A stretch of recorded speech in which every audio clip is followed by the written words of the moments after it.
Hello बच्चों, कैसे हैं आप। मेरा नाम अभिषेक कानुड़िया है और आपका फिर से स्वागत है आपके अपने प्यार से चैनल संदीप कोचिंग क्लासेस पर। बच्चों, आज हम स्टार्ट क्या करने जा रहे हैं। आज स्टार्ट करने जा रहे हैं classification of colloidal solution on the basis of particle of disperse phase. चलिए देखते हैं ये क्या है, मैं लिख के समझाता हूँ।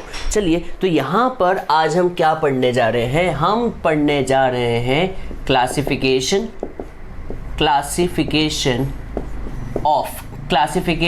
Of colloidal solution. हम कोलाइडल सॉल्यूशन को क्या करने जा रहे हैं, कोलाइड्स को कह दें, कोलाइडल सॉल्यूशन कहें या कोलाइड्स कह लें। तो classification of colloidal solution on the basis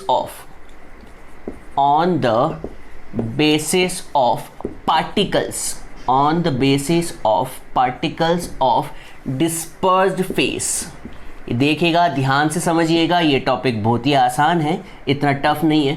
तो चलिए पहले देखते हैं कि हम क्लासिफाइड किस बेसिस पे कर रहे हैं। तो on the basis of particles of disperse phase, मतलब डिस्पर्स फेस के पार्टिकल्स कैसे हैं उनके आधार पर हम किसको डिवाइड कर रहे हैं, कोलाइडल सॉल्यूशन को डिफाइन करने जा रहे हैं या फिर क्लासीफाई करने जा रहे हैं। तो इसे क्लासीफाई जो कर रहे हैं हम 3 कैटेगरी में कर रहे हैं। कितनी कैटेगरी में बच्चों, 3 कैटेगरीज में हम इसे क्लासिफाइड कर रहे हैं। तो फर्स्ट कैटेगरी जो है उसे कहते हैं, देखिएगा, फर्स्ट कैटेगरी को कहते हैं हम मल्टी मॉलिक्यूलर कोलाइड्स। क्या कहते हैं बच्चों, मल्टी मॉलिक्यूलर कोलाइड्स। तो फर्स्ट जो है वो है मल्टी मॉलिक्यूलर कोलाइड्स। धीरे धीरे हम सब कुछ समझेंगे, अभी टेंशन न ले। और जो सेकंड है उस सेकंड का नाम है macro molecular colloids. Macro molecular colloids. और जो थर्ड टॉपिक है उसका नाम है एसोसिएटिव कोलाइड्स। क्या नाम है बच्चों, एसोसिएटिव कोलाइड्स। और बच्चों इसे कहते हैं मिसेल्स। इसके बारे में हम डिटेल में पढ़ेंगे। वैसे ये नाम आपने कहीं सुना हुआ तो है, क्या आपको याद है ये नाम जो है आपने क्लास 10th में सुना था जब हमने सोप का मैकेनिज्म पढ़ा था, सोप की वर्किंग पढ़ी थी। तो मिशेल फॉर्मेशन हमने देखा था। तो हम इसे 1 बाय 1 क्या करने जा रहे हैं, डिफाइन करने जा रहे हैं। तो सबसे पहले मल्टी मॉलिक्यूलर कोलाइड्स को डिफाइन करेंगे, फिर मैक्रो मॉलिक्यूलर को, और फिर एसोसिएटिव कोलाइड्स को हम क्या करेंगे बच्चों, डिफाइन करेंगे। चलिए, तो सबसे पहले हम किसे डिफाइन कर रहे हैं। तो सबसे पहले हम टॉपिक का नाम लिखते हैं मल्टी मॉलिक्यूलर कोलाइड्स। ठीक है, तो मल्टी मॉलिक्यूलर कोलाइड्स क्या होता है इसके बारे में डिटेल में हम पढ़ने जा रहे हैं। देखिए, कोलाइड्स, आपको कोलाइडल रेंज पता होनी चाहिए। ट्रू सॉल्यूशन हमने लास्ट लेक्चर में पढ़ा था कि भैया ट्रू सॉल्यूशन, कोलाइडल सॉल्यूशन और सस्पेंशन में मेन डिफरेंस जो है पार्टिकल साइज का होता है। तो आपको याद होगा कोलाइडल सॉल्यूशन के लिए कोलाइड्स का जो पार्टिकल साइज है वो क्या होना चाहिए, आपको ये याद होना चाहिए। तो कोलाइडल का पार्टिकल साइज जो होना चाहिए वो होना चाहिए 1 नैनोमीटर से 1000 नैनोमीटर के बीच। आपको ये पॉइंट याद होगा। अब देखिए मल्टी मॉलिक्यूलर कोलाइड्स क्या होते हैं। मल्टी मॉलिक्यूलर कोलाइड्स ऐसे कोलाइड्स होते हैं जिनमें एटम या फिर मॉलिक्यूल, एटम या फिर स्मॉल मॉलिक्यूल्स क्या होते हैं, एग्रीगेट हो जाते हैं। एग्रीगेट मतलब इकट्ठा हो जाते हैं, और इकट्ठा होकर कोलाइडल रेंज में आ जाते हैं। मतलब सीधी सी बात यह है कि सिंगल एटम जो है वो कोलाइडल रेंज फॉर्म नहीं कर सकता। मान लीजिए आपने गोल्ड का एक सिंगल एटम लिया, तो सिंगल एटम जो होगा गोल्ड का वो 1 नैनोमीटर से कई गुना बहुत ही कम होगा, वो तो ट्रू सॉल्यूशन फॉर्म करता है। ठीक है बच्चों, पर कभी आपने क्या किया, गोल्ड के बहुत सारे पार्टिकल्स ले लिए, एटम्स ले लिए, बहुत सारे एटम्स ले लिए, और ये एटम्स क्या कर रहे हैं, आपस में एग्रीगेट हो रहे हैं। एग्रीगेट का मतलब आपस में अपने आप क्या हो रहे हैं, पास आ रहे हैं। किस वजह से, किसी फोर्स की वजह से। चाहे वो गोल्ड की बात करें तो गोल्ड में कौन सा फोर्स होगा, मेटलिक फोर्स होगा। और कभी हम सल्फर की बात करें तो सल्फर में वॉन डेर वाल फोर्स होगा। ठीक है बच्चों, तो यहाँ पर देखिए, ध्यान से सुनिएगा, कभी आप गोल्ड का सिंगल एटम लेते हैं तो सिंगल एटम कभी भी कोलाइडल रेंज फॉर्म नहीं कर पाएगा। इसलिए इसे क्या बोला गया है, मल्टी। मल्टी का मतलब ऐसे बहुत सारे एटम, बहुत सारे हजारों लाखों एटम जो है आपस में एग्रीगेट हो गए हैं और एग्रीगेट होकर कौन सी रेंज बना रहे हैं, कोलाइडल रेंज बना रहे हैं। जरूरी नहीं कि एटम मिले, आप स्मॉल मॉलिक्यूल भी ले सकते हैं, पर स्मॉल मॉलिक्यूल अकेला इनफ नहीं है कोलाइडल रेंज में आने के लिए। ऐसे बहुत सारे स्मॉल मॉलिक्यूल्स लेने पड़ेंगे, हजारों मॉलिक्यूल्स लेने पड़ेंगे और ये स्मॉल मॉलिक्यूल जो है इकट्ठा होकर क्या फॉर्म करेंगे, मल्टी मॉलिक्यूलर कोलाइड्स या फिर कोलाइडल रेंज के अंदर आ जाएंगे। तो ध्यान से सुनिएगा, समझ में आया हो तो बच्चों मल्टी मॉलिक्यूलर कोलाइड्स क्या होता है, तो यहां पर मैं डेफिनेशन लिखूंगा, व्हेन नंबर ऑफ एटम्स या फिर स्मॉल मॉलिक्यूल्स एग्रीगेट का मतलब इकट्ठा होना होता है, aggregate together and comes into the colloidal range, colloidal range कितनी होती है ये पता होना चाहिए, comes into colloidal range and forms, and such system are called multi molecular colloids. क्या कहते हैं बच्चों, मल्टी मॉलिक्यूलर कोलाइड्स। उम्मीद करता हूँ आपको नीचे का दिख रहा होगा, एक मिनट में चेक करता हूँ आपको नीचे का दिख रहा है या नहीं दिख रहा है। ठीक है बच्चों, दिख रहा है थोड़ी सी स्क्रीन को, तो यहाँ से हटा ही देता हूँ मैं। Such molecular is called multi molecular colloids. ठीक है, मैंने यहाँ लिख दिया है। बच्चों आपको ये बात देखिए समझ में आई होगी, इसकी डेफिनेशन क्या है, अकेला एटम कोलाइडल रेंज में नहीं आ पाता। अकेला एटम, जैसे गोल्ड के एटम की बात करें तो गोल्ड का एटम अकेला कभी गोल्ड के एटम को पानी के अंदर डाल दे तो वो तो क्या हो जाएगा, ट्रू सॉल्यूशन बना लेगा। पर कभी हम गोल्ड के बहुत सारे एटम डाल दे तो ये एटम क्या होंगे, इकट्ठा हो जाएंगे और इकट्ठा होके किसके अंदर आ जाएंगे, कोलाइडल रेंज के अंदर। मतलब अकेला एटम कोलाइडल रेंज में नहीं आ पाएगा, तो ये सारे एटम इकट्ठा हो जाएंगे और इकट्ठा होकर कोलाइडल रेंज में आ जाएंगे। तो ऐसे मॉलिक्यूल्स को हम क्या कहते हैं, ऐसे सिस्टम को क्या बोलते हैं, मल्टी मॉलिक्यूलर कोलाइड्स। तो हम यहाँ पर कुछ एग्जाम्पल लेते हैं और एग्जाम्पल से समझने की कोशिश करते हैं। तो हम यहाँ पर कुछ एग्जाम्पल ले रहे हैं। तो एग्जाम्पल में हम क्या ले रहे हैं, गोल्ड सोल। मैंने लास्ट लेक्चर में सोल का मतलब बताया था। सोल का मतलब ये होता है कि आपने गोल्ड को किसके अंदर मिलाया है, वाटर के अंदर। किसके अंदर मिलाया है बच्चों, लिक्विड के अंदर या वाटर के अंदर। तो जब आप गोल्ड को किसके अंदर मिलाते हैं, पानी के अंदर, तो यहाँ पर क्या होता है, मल्टी मॉलिक्यूलर कोलाइड्स फॉर्म होता है। चलिए मैं डायग्राम से समझाता हूँ।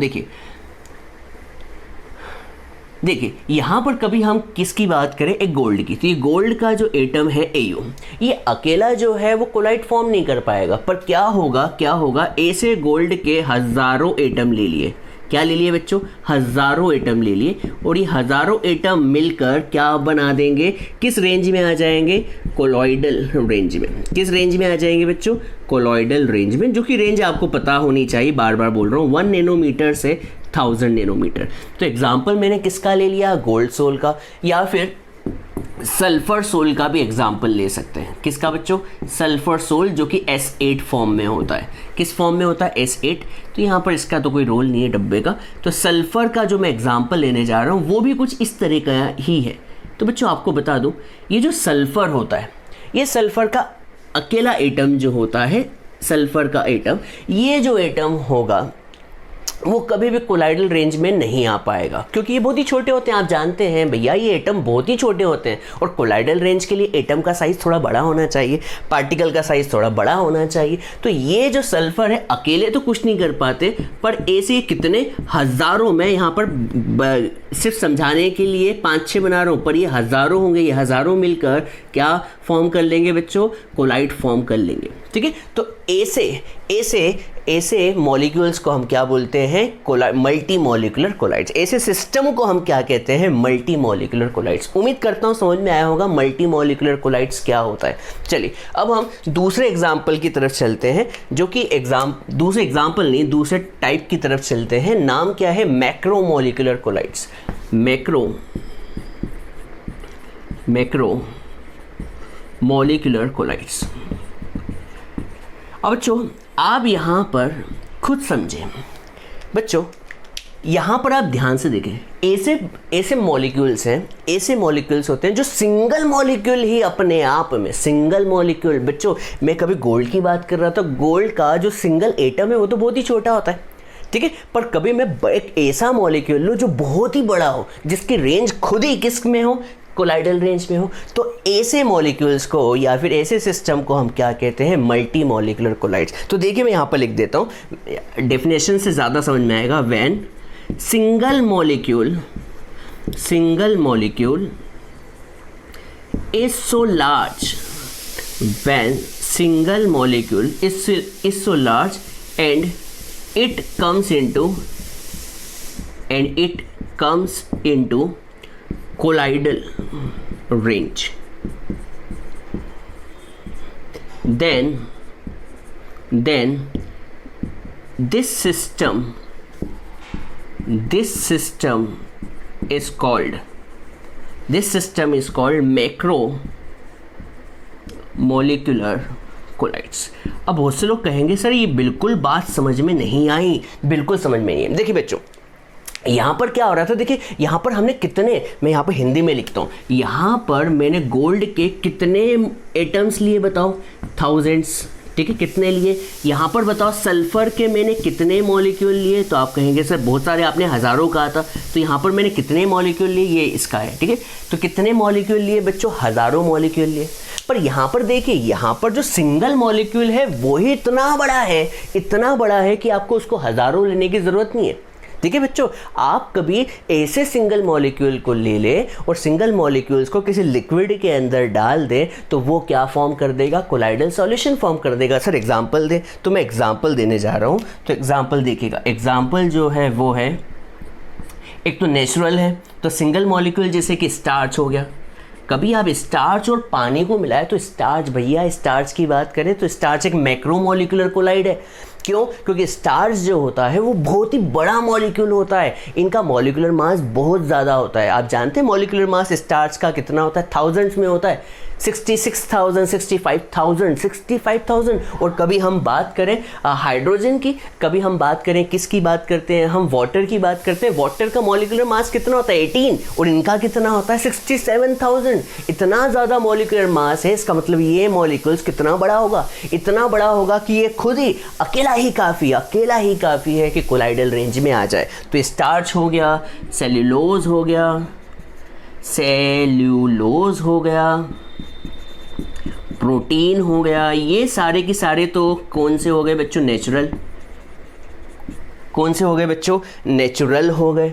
अब हम ऐसे लिखते हैं जो कि मैन मेड है, जैसे कि पॉलीथीन ले लेते हैं, नायलॉन ले लेते हैं, और मेन मेड रबर ले लेते हैं। रबर जो है नेचुरल रबर नहीं, मैन मेड। तो ये सारी चीज़ जो है वो क्या है, आर्टिफिशियल है। उम्मीद करता हूँ आपको ये बात समझ में आई होगी। बच्चों ये बात क्लियर कर लें, मल्टी मॉलिकुलर में पार्टिकल का साइज बहुत ही छोटा है, तो अकेला पार्टिकल्स कभी भी कोलाइडल रेंज में नहीं आ पाएगा, इसलिए उन्हें थाउजेंड्स या फिर बहुत सारे पार्टिकल्स इकट्ठा होकर कोलाइडल रेंज फॉर्म करेंगे। पर यहाँ पर क्या हो रहा है, यहाँ पर अकेला ही सब पे भारी पड़ जाएगा। अकेला स्टार्च, अकेला सेल्यूलोज का पार्टिकल, अकेला प्रोटीन का पार्टिकल ही इतना बड़ा होता है कि वो कोलाइडल रेंज में खुद ही आ जाएगा। तो जल्दी से इसे नोट डाउन करें। अब हम थर्ड टॉपिक की तरफ चल रहे हैं, जिसका नाम है एसोसिएटिव कोलाइड्स। क्या नाम है बच्चों, एसोसिएटिव कोलाइड्स। जल्दी से आप इसे नोट डाउन करें बच्चों, इसे एसोसिएटेड कोलाइड कर लें, एसोसिएटिव या एसोसिएटेड, ठीक है। जल्दी से इसे नोट डाउन करें बच्चों। चलिए कर लिया बच्चों नोट डाउन। अब मैं तीसरे पॉइंट की तरफ चलता हूं, जिसका नाम है एसोसिएटेड कोलाइड्स, ठीक है। आपने इसे नोट डाउन कर लिया होगा बच्चों।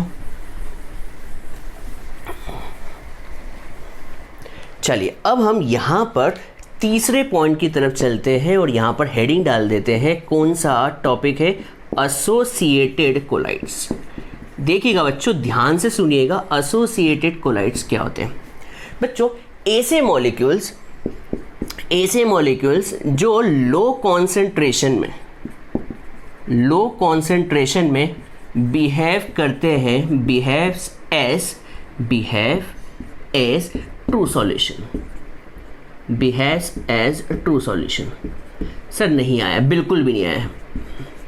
मैं ये बताना चाह रहा हूँ कि बच्चों कभी आप एसोसिएटेड कोलाइड्स की बात करें तो इनके जो मॉलिक्यूल्स होते हैं कभी उनका कॉन्सेंट्रेशन कम डालें। क्या डालें? कॉन्सेंट्रेशन कम हो किसी सॉल्वेंट में तो वो पूरी तरीके से घुल जाएंगे। वो क्या होंगे? पूरी तरीके से घुल जाएंगे और क्या बनाएंगे? True solution. क्या बनाएंगे बच्चों? True solution. पर कभी इनका कॉन्सेंट्रेशन हाई कर दिया जाए। क्या कर दिया जाए बच्चों? हाई। तो यहाँ पर at high concentration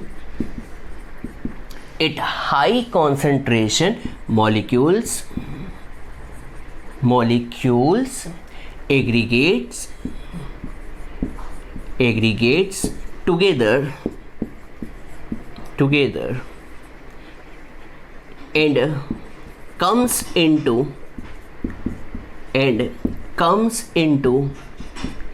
colloidal range and such system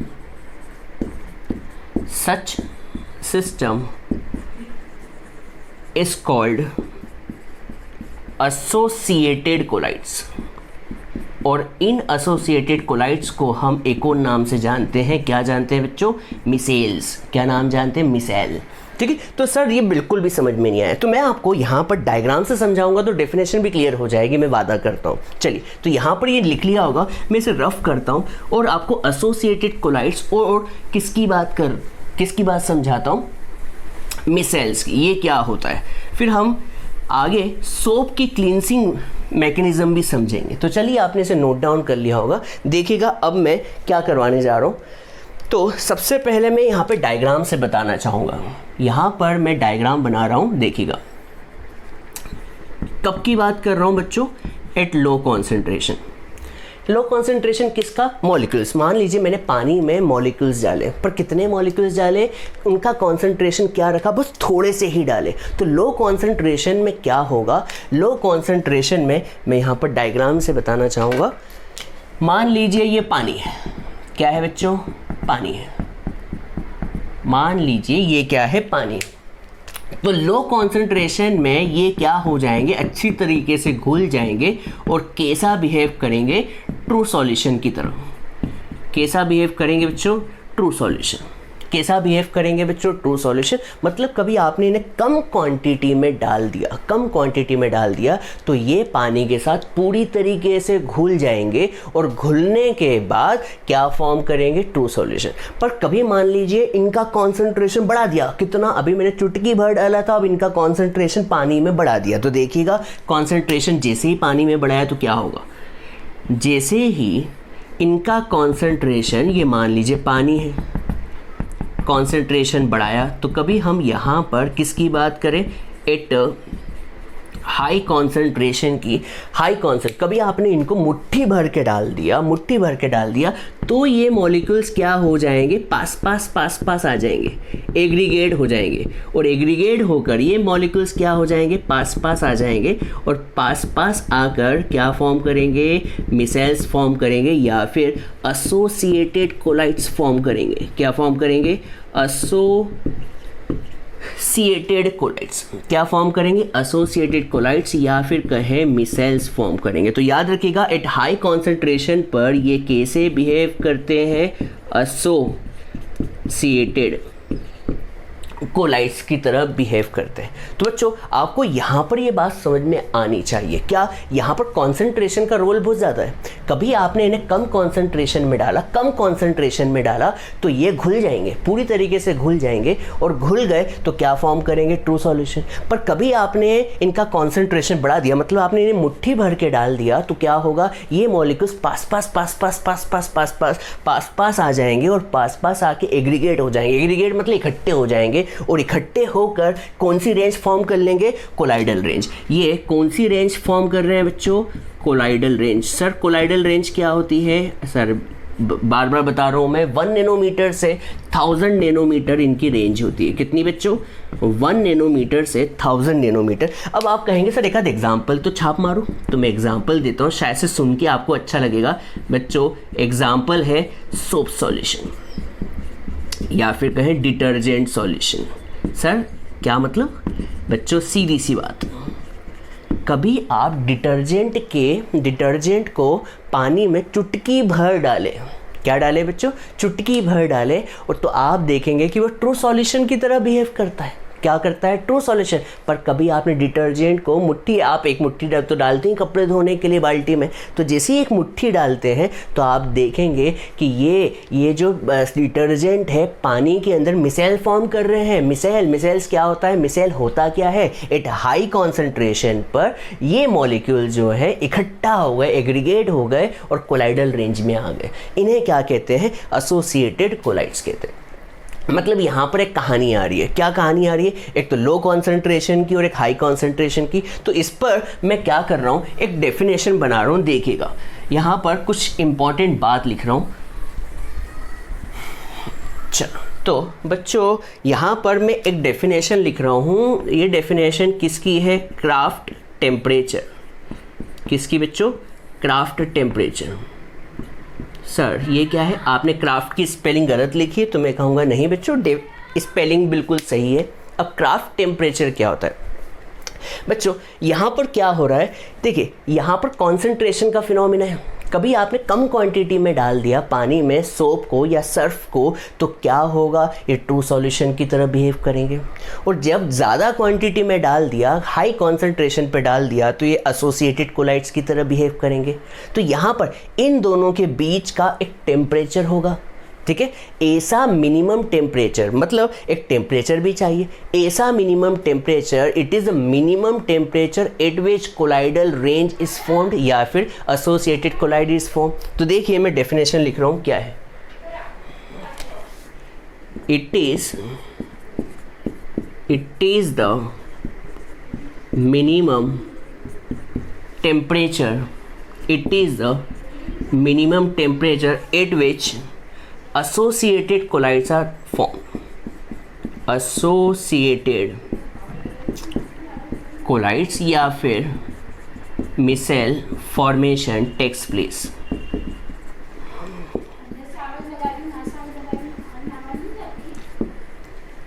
तो क्राफ्ट टेम्परेचर क्या होता है, ऐसा मिनिमम टेम्परेचर जिस पर क्या हो रहा है, एसोसिएटेड कोलाइड्स फॉर्म हो रहे हैं। क्या फॉर्म हो रहे हैं बच्चों, एसोसिएटेड कोलाइड फॉर्म हो रहे हैं। मतलब देखिए इस टेम्परेचर और इस टेम्परेचर के बीच में एक कोई सा टेम्परेचर होगा जब स्टार्टिंग हो रही होगी किसकी, एसोसिएटेड कोलाइड फॉर्म करने की। इसी को कहते हैं क्राफ्ट टेम्परेचर। अब बच्चों क्राफ्ट टेम्परेचर के बाद एक और चीज़ आती है, वो आती है, इसे हम कहते हैं CNC। ये CNC क्या होता है, इसका फुल फॉर्म क्या होता है, देखिएगा क्रिटिकल, इसका CNC का फुल फॉर्म जो होता है वो होता है critical, C for critical, M for micelle और C फॉर कॉन्सेंट्रेशन। देखिए फिर से एक कहानी बच्चों, देखिए सीधी सी बात, यहाँ पर कॉन्सेंट्रेशन कम था, यहाँ पर कॉन्सेंट्रेशन ज़्यादा चाहिए, तो इन दोनों के बीच का एक ऐसा कॉन्सेंट्रेशन होगा ना। देखिए सीधी सी बात है, देखिए मैं समझाता हूँ। मान लीजिए यहाँ इंडिया है, इस जगह इंडिया है और ये जगह क्या है, पाकिस्तान। तो ये रीजन तो कौन सा, India India India India India India India. अब यहाँ पर एक बाउंड्री आ गई जहाँ पर इंडिया ख़त्म हो रहा है और क्या शुरू हो रहा है, पाकिस्तान।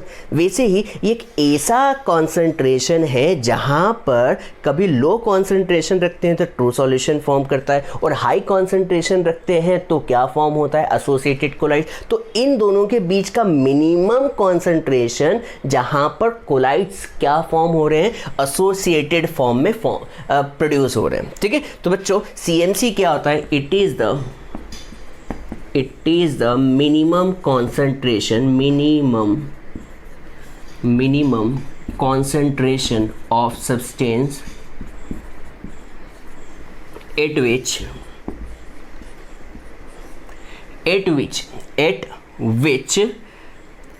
associated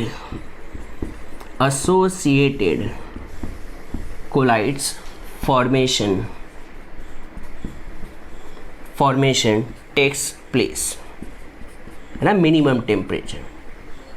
तो बच्चों याद रखिएगा, आपको 2 शर्त ज़रूरी है एसोसिएटेड कोलाइड फॉर्म करने के लिए। क्या? कॉन्सेंट्रेशन CMC से ज़्यादा होना चाहिए, कॉन्सेंट्रेशन क्या होना चाहिए? CMC से ज़्यादा होना चाहिए, और दूसरा टेम्परेचर जो होना चाहिए वो क्राफ्ट टेम्परेचर से ज़्यादा होना चाहिए। थोड़ा सा टॉपिक टफ है, पर फिर भी उम्मीद कर रहा हूँ कि आपको सोप से समझ में आ गया होगा। सोप से, जैसे आप सोप को पानी के अंदर डालें और क्या करें, आप उसे हिलाएं, ऊपर कभी आप गर्म पानी में सोप को डालें तो भैया अलग असर होगा कि नहीं होगा? गर्म पानी में सोप जो है ज़्यादा झाग प्रोड्यूस करेगा। क्यों? क्योंकि आपने टेम्परेचर को क्या कर दिया है? बढ़ा दिया है। सही है कि नहीं? तो यहाँ पर टेम्परेचर का भी तो रोल है। कभी आप ठंडे पानी में सोप को मिलाएं और गर्म पानी में सोप को मिलाएं तो मिसेल फॉर्मेशन अलग अलग होगा। आप देखिएगा, घर पे आप चेक कीजिए, ठंडा बिल्कुल आप बर्फ़ वाला पानी लें और उसमें सर्फ मिलाएं, और एक गर्म पानी लें और उसमें सर्फ को मिलाएं या फिर सोप को मिलाएं, और दोनों को मिला के देखें तो मिसेल फॉर्मेशन अलग अलग होगा। क्यों? क्योंकि यहाँ पर टेम्परेचर का भी अपना रोल है कि मिनिमम टेम्परेचर चाहिए जिस पर associated colloids formation takes place हो, और ऐसा मिनिमम कॉन्सेंट्रेशन चाहिए जिस पर associated colloids formation takes place हो। तो जल्दी से इसे नोट डाउन कर लें। अब हम क्या पढ़ने जा रहे हैं? सोप सॉल्यूशन का मैकेनिज्म पढ़ने जा रहे हैं, या फिर कहें कि मिसेल फॉर्मेशन कैसे होता है ये पढ़ने जा रहे हैं। क्लींजिंग एक्शन ऑफ सोप पढ़ने जा रहे हैं। तो नोट डाउन कर लें बच्चों इसे।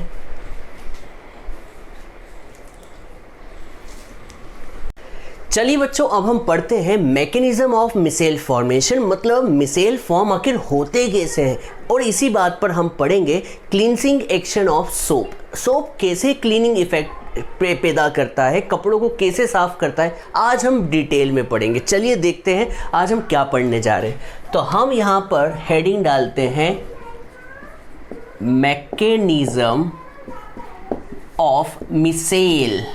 मैकेनिज्म ऑफ मिसेल फॉर्मेशन, मतलब मिसेल कैसे फॉर्म होते हैं, आज हम इसको डिटेल में पढ़ेंगे।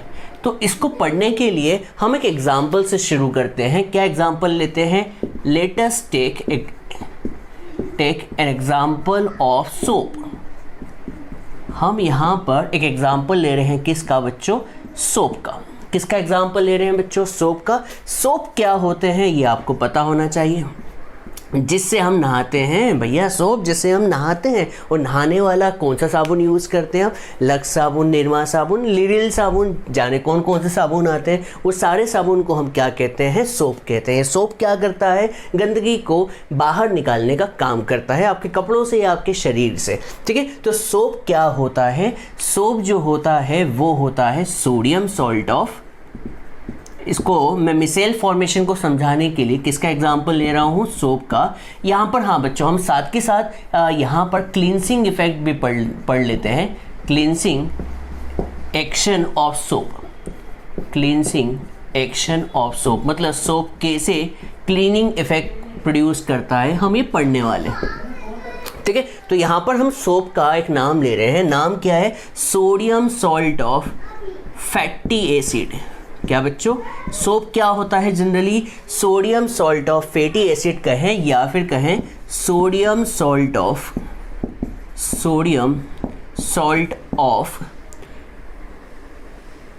Carboxylic acid.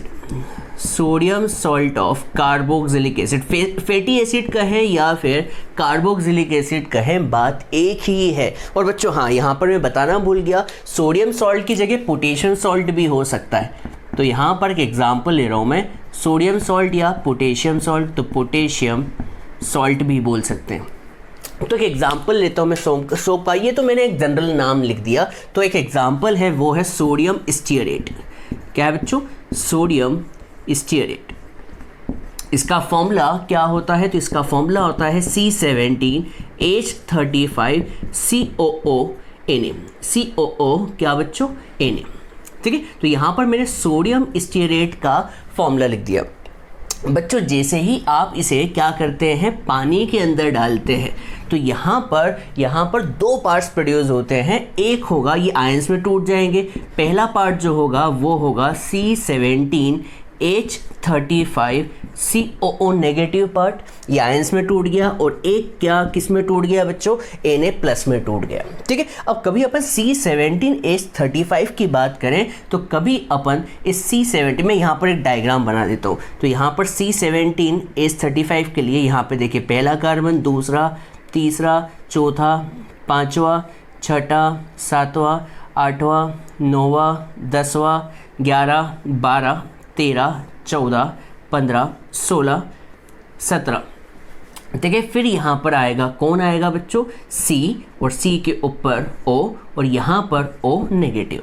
तो ये जो पार्ट है यहाँ पर ये जो पार्ट मिला है C17H35 COO नेगेटिव, कभी आप इसको ध्यान से देखें तो यहाँ पर ये वाला पार्ट जो है वो है लॉन्ग चेन ऑफ हाइड्रोकार्बन। क्या है बच्चों? Long chain of hydrocarbon, long chain of hydrocarbon. और यहाँ पर ये वाला पार्ट जो है वो क्या है? शॉर्ट आयनिक पार्ट। ये क्या है बच्चों? Short ionic part. कौन सा पार्ट है बच्चों? शॉर्ट आयनिक पार्ट। अब आपको इसके बारे में थोड़ा बहुत तो आइडिया होना चाहिए बच्चों, नहीं पता तो भी मैं आपको बता दूं। लॉन्ग चेन हाइड्रोकार्बन जो है वो किससे मिलके बना हुआ है? C17H35 से।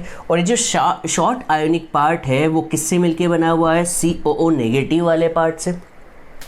कभी आपको पता है हाइड्रोकार्बन जो होता है हमेशा वाटर से हेट करता है। क्या करता है? वाटर हेटिंग, या फिर कहे कि ये हमेशा जो होगा वाटर से नफरत करेगा। क्या करेगा बच्चों?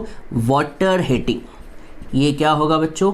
Water hating. वाटर हेटिंग को हम यहाँ पर हाइड्रोफोबिक भी कह सकते हैं। क्या कह सकते हैं बच्चों? हाइड्रोफोबिक। क्या आपने नाम सुना है फोबिया? फोबिया का मतलब होता है डर, तो यहाँ पे डर किससे होगा? पानी से।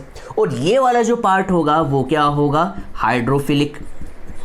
हाइड्रोफिलिक या फिर कहें वाटर लविंग। क्या होगा बच्चों? Water loving part. अब बहुत से लोग पूछते हैं कि सर ये वाटर लविंग और वाटर हेटिंग क्यों है? तो आपको बता दूं यहाँ पर आपने केमिस्ट्री का एक रूल सुना होगा, लाइक डिजॉल्व इन लाइक, मतलब जो जैसा होगा उसी के अंदर डिजॉल्व होगा। और आप जानते हैं पानी हमेशा पोलर होता है, मतलब पानी हमेशा आयंस की तरफ अट्रैक्ट करेगा, हाँ है ना। और आप जानते हैं ये जो होता है नॉन पोलर होता है, मतलब इससे प्लस माइनस नहीं होता, हाइड्रोकार्बन में प्लस माइनस नहीं होता। और वाटर तो H2OH प्लस OH नेगेटिव से मिलके बना होता है। आप जानते हैं वाटर पोलर होता है, तो इसलिए ये वाला पार्ट जो होता है पोलर होता है। और वाटर भी पोलर होता है, इसलिए ये पानी से क्या करता है? प्यार करता है। बच्चों याद रखिएगा COO नेगेटिव पार्ट जो होता है वो क्या होता है? पोलर। और वाटर भी क्या होता है? पोलर, इसलिए ये पानी से प्यार करता है। जबकि आपको ये पता होना चाहिए जो हाइड्रोकार्बन्स होते हैं वो क्या होते हैं? Non polar. जबकि पानी जो होता है वो तो पोलर। तो नॉन पोलर कभी भी पोलर के साथ डिजॉल्व या फिर उससे प्यार नहीं करेगा, उसकी तरफ अट्रैक्ट नहीं होगा।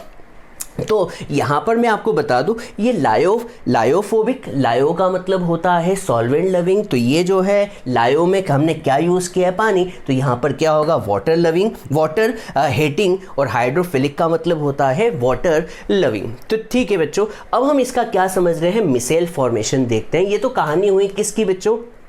कि मान लो आपने सोडियम सॉल्ट लिया, किसका? फैटी एसिड का। नाम क्या लिया? Sodium stearate. तो सोडियम स्टीयरेट का कभी आप एग्जाम्पल लेते हैं तो फॉर्मूला होता है C17H35 COO negative OO negative Na। जैसे ही आप इसे पानी में डालते हैं तो यहाँ पर ये आयंस में टूट जाता है, C17H35 COO negative ON Na plus. अब आप कभी इसको ध्यान से देखें तो ये वाला जो पार्ट है वो क्या है? Long chain of hydrocarbon. और ये वाला जो है वो क्या है? Short ionic part. ये जो होता है वो क्या होता है, नॉन पोलर, इसलिए ये क्या होगा, पानी से हमेशा नफरत करेगा क्योंकि पानी तो पोलर होता है। और ये वाला जो होता है पोलर होता है, पोलर मतलब नेगेटिव पॉजिटिव, तो ये पोलर होता है, तो यहाँ पर ये क्या करेगा, पानी से प्यार करेगा। तो आपको बता दूं, अब देखिए मैं यहाँ पर क्लींसिंग एक्शन ऑफ सोप समझाने जा रहा हूँ। मान लो, तो यहाँ पे क्लींसिंग एक्शन ऑफ सोप समझाने के लिए मैं यहाँ पर ये बता रहा हूँ कि मान लो इस जगह पर ऑयल रखा हुआ है, ये क्या है बच्चों, ऑयल है, क्या है बच्चों, ऑयल है, और हमें सोप से क्या करना है, ऑयल को निकालना है। बच्चों आप बताओ, एक बात बताओ, क्या अब आपने शर्ट पहना है, बिल्कुल सर हम तो पहनते हैं, शर्ट तो पहनते ही है, हम शर्ट पहनते हैं तो हमारे बॉडी में से पसीना निकलता है, ठीक है, उस पसीने में क्या होता है, ऑयल होता है, क्या होता है बच्चों, ऑयल होता है। और हम जहाँ बाहर घूमते हैं तो वहाँ पर डस्ट तो होती है, ये डस्ट क्या होती है, हमारे शर्ट पर आके चिपक जाती है, और शर्ट में क्या होता है, ऑयल, मतलब उस ऑयल में क्या मिल चुकी है, मिट्टी मिल चुकी है, और शर्ट क्या हो चुका है, गंदा हो चुका है। अब मान लीजिए आपने इस गंदे शर्ट को भरी हुई बाल्टी के अंदर डाल दिया, उस बाल्टी के अंदर क्या है, सोप का सॉल्यूशन है। तो अब आपको मैं ये समझाने जा रहा हूँ कि किस तरह से आपके शर्ट में से गंदगी निकलेगी। तो मान लो ये रहा आपका शर्ट का टुकड़ा, ये मान लो क्लॉथ है, क्या है बच्चों, कपड़ा है, क्लॉथ है, उस क्लॉथ पर क्या लगा हुआ है, ऑयल, और ऑयल में क्या लगी हुई है, मिट्टी लगी हुई है। अब आपको बता दूं, अभी मैंने थोड़ी देर पहले कहा था क्या, कि भैया ये हाइड्रोकार्बन जो होते हैं वो क्या होते हैं, लॉन्ग चेन हाइड्रोकार्बन, ये हमेशा क्या करते हैं, वाटर से हेट करते हैं, वाटर से नफरत करते हैं।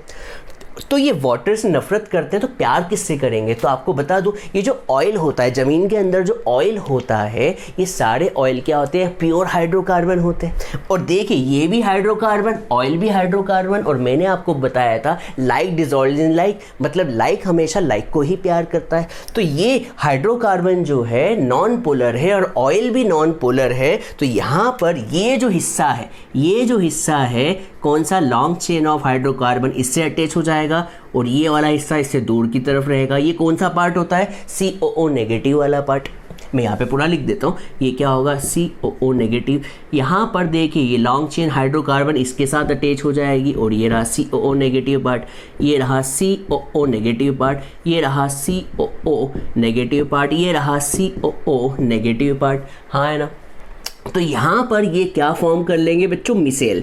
ये रहा आपका ऑयल का टुकड़ा, ऑयल का पार्ट, क्या रहा बच्चों, ये ऑयल का पार्ट, और इस ऑयल में क्या लगा हुआ है, long chain hydrocarbon, long chain hydrocarbon, और ये क्या फॉर्म हो गया बच्चों, मिसेल का फॉर्मेशन हो गया।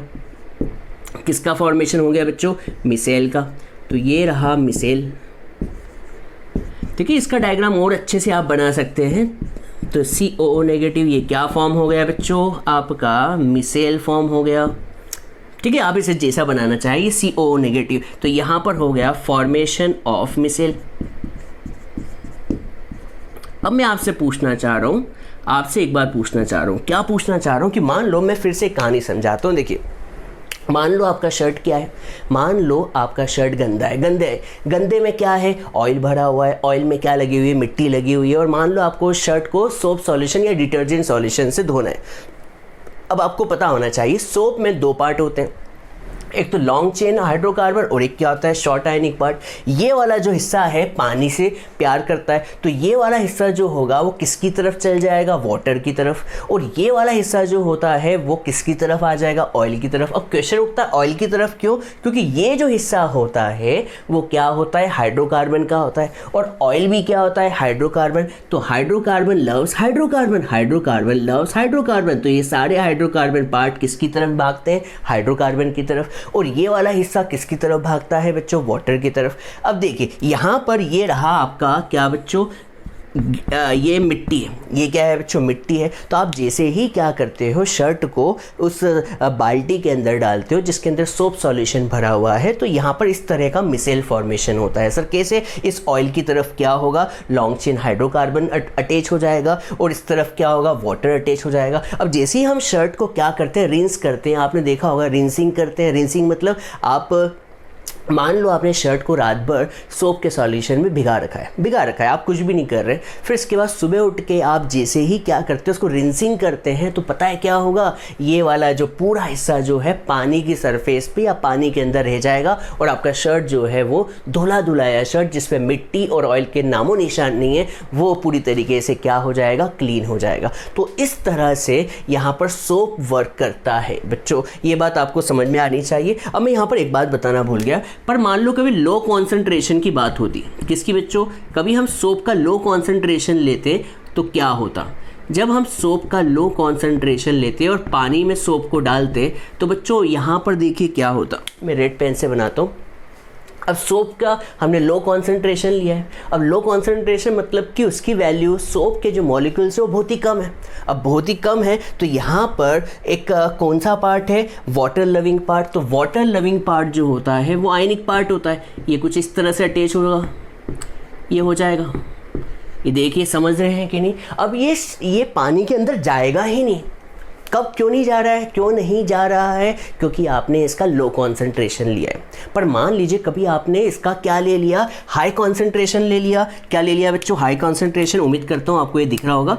तो यहाँ पर कभी आपने इसका हाई कॉन्सेंट्रेशन ले लिया, किसका बच्चों, सोप का, तो ये जो मॉलिक्यूल्स आपको दिख रहे हैं सोप के, ये एग्रीगेट हो जाएंगे, मिल जाएंगे और मिलकर क्या फॉर्म करेंगे, मैंने अभी बताया था, ये क्या फॉर्म करेंगे बच्चों, ये फॉर्म करेंगे मिसेल। क्या फॉर्म करेंगे बच्चों, मिसेल। मैंने आपको थोड़ी देर पहले ही कहा था, ये क्या फॉर्म करेंगे बच्चों, मिसेल का फॉर्मेशन करेंगे। इसका डायग्राम और अच्छे से बनाना चाहिए पर मैं इसे समझा चुका हूँ बच्चों। आपको इसके नोट्स जो है खुद बनाने हैं, बुक में, एनसीईआरटी बुक में बहुत ही अच्छे से समझाया हुआ है, डायग्राम भी अच्छे से समझाया हुआ है। उम्मीद करता हूँ आपको ये समझ में आया होगा। पर नोट्स बनाने के लिए इसका इस्तेमाल न करें, ये सिर्फ समझाने के लिए था। किसके लिए था, समझाने के लिए। नोट्स बनाने के लिए आप बुक का ही इस्तेमाल कीजिएगा, ठीक है बच्चों।